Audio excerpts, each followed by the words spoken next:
ஆமையும். ஒரு ஒரு காட்டில் ஒரு நரியும் ஒரு ஆமையும் இருந்துச்சான்.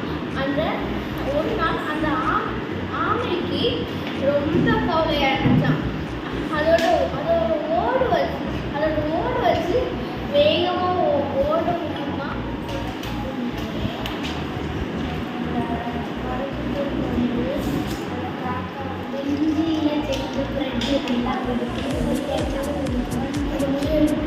ரொம்ப கவலை.